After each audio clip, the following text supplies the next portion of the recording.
Sejam bem-vindos à segunda semana de Casal Ebenezer em 2022 e nessa semana com o tema Até que a Morte nos Separe. E eu quero inicialmente já dizer que eu não pretendo aqui fazer uma exposição detalhada da nossa posição acerca do divórcio, nem tampouco fazer uma exegese bíblica em Mateus capítulo 19, não.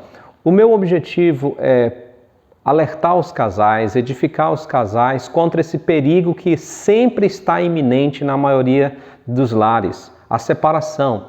E que sempre nós precisamos estar alertas e procurando corrigir, melhorar, edificar a vida da família para que esse mal sempre seja combatido dentro da palavra de Deus.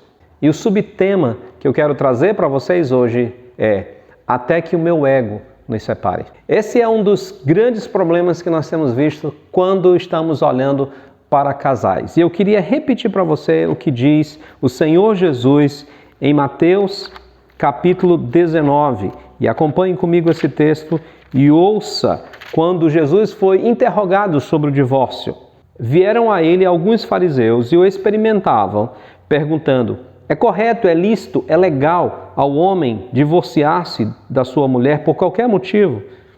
Então Jesus respondeu: não tendes lido que o Criador desde o princípio os fez homem e mulher e que disse: por esta causa deixará o homem pai e mãe e se unirá à sua mulher, tornando-se os dois uma só carne? De modo que já não são mais dois, porém uma só carne. Portanto, o que Deus ajuntou, não o separe o homem. Replicou-lhes então: por que mandou então Moisés da carta de divórcio repudiar? Respondeu-lhe Jesus: por causa da dureza do vosso coração, que Moisés vos permitiu repudiar vossa mulher. Entretanto, não foi assim desde o princípio. Então, nós percebemos aqui na palavra de Deus que o Senhor Jesus Cristo já diz que o divórcio, a concessão ao divórcio foi dado a Moisés por questão da dureza do coração do homem. E essa é uma realidade que nós temos observado, eu e a Melanie temos observado desses vários anos.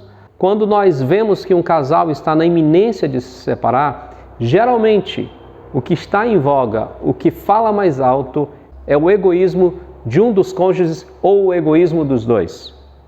Porque não há uma concessão no seu coração, não há uma liberdade no seu coração para o Espírito Santo agir. É sempre um egoísmo muito grande, uma dureza do coração. Quem está errado é a outra pessoa. Mesmo que muitas vezes sentados à nossa frente digam: eu também tenho os meus defeitos, mas muitas vezes essa expressão é usada apenas para tirar a bronca, apenas para se justificar diante dos homens, de uma certa... eu sei que eu tenho defeitos, mas a questão é: quais são os seus defeitos?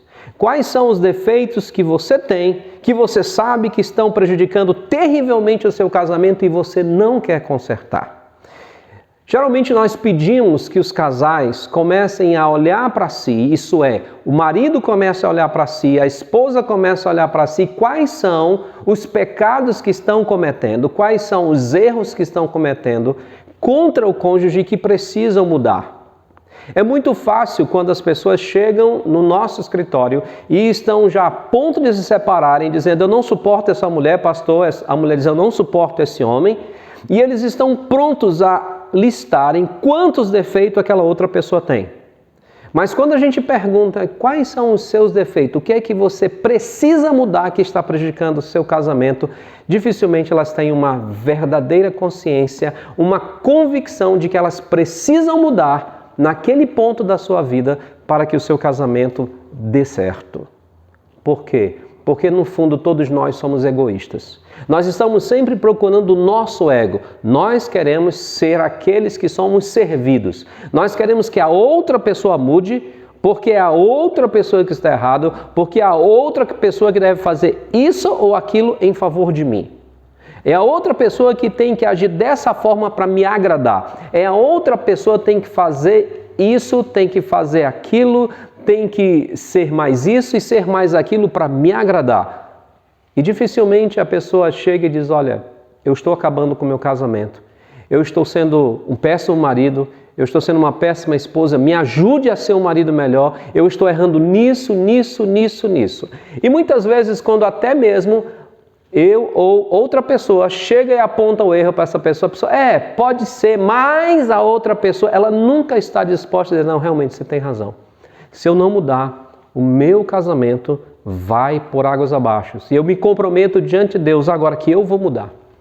Então, o grande problema que leva casais a se separarem é o seu egoísmo. Eu estou preocupado só com o meu conforto. Eu estou preocupado só com aquilo que eu acho que está certo, com aquilo que eu acho que a outra pessoa tem que mudar. É por isso que Jesus Cristo diz, Moisés concedeu carta de divórcio por causa da dureza dos corações. E aqui eu não estou falando só de coisas simples, mesmo em questões muito difíceis, que são a questão de traição, a questão de imoralidade, ainda assim o casamento só se desfaz quando há dureza de coração.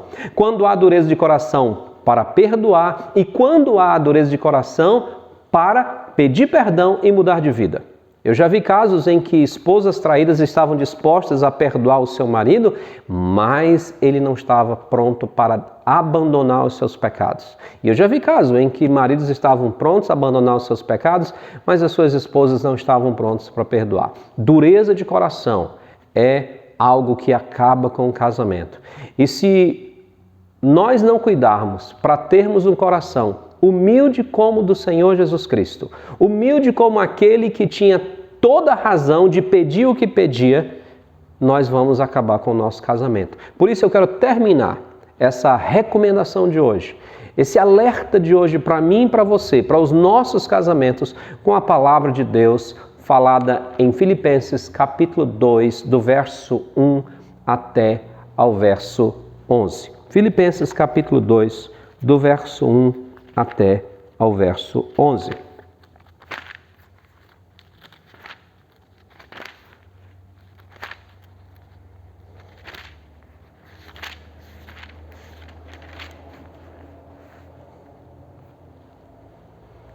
Se há alguma exortação em Cristo, alguma consolação de amor, alguma comunhão do Espírito, se há entranhados afetos e misericórdias, completai a minha alegria, de modo que penseis a mesma coisa, tenhais o mesmo amor, sejais unidos de alma, tendo o mesmo sentimento.